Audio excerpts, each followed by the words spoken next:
At this point, Sharpie gets returned, newspaper gets returned in an organized fashion. We will have oil pastels. And we are going to work with lines, vertical, horizontal, diagonal, zigzag, curvy, and a lot of those lines can be transformed in many ways. So I have a sheet to give you some inspiration. You can invent your own. Scribbles are not something that we are doing, because if you look at this sheet, not a one is a scribble. And we are using oil pastels to draw the lines and create pattern. That means things have to repeat.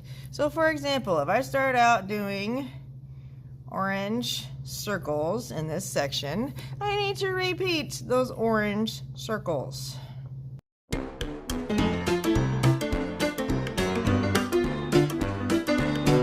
Patterns are staying inside the black. It's like a wall. We're not crossing the wall.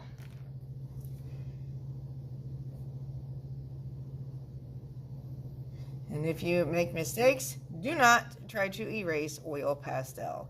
It is oil based. It will smear all over.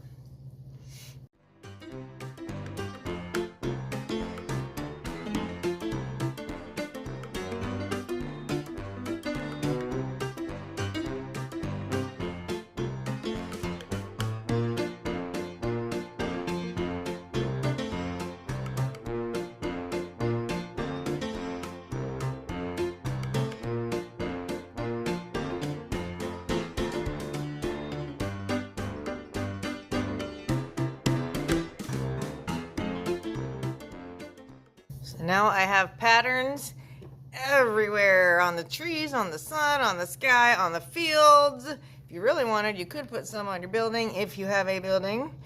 Once you completed patterns everywhere that you want them to be, then you need to look at the objects on your horizon, and you're going to use oil pastel to color in only the teeny tiny stuff that you don't want to have to paint.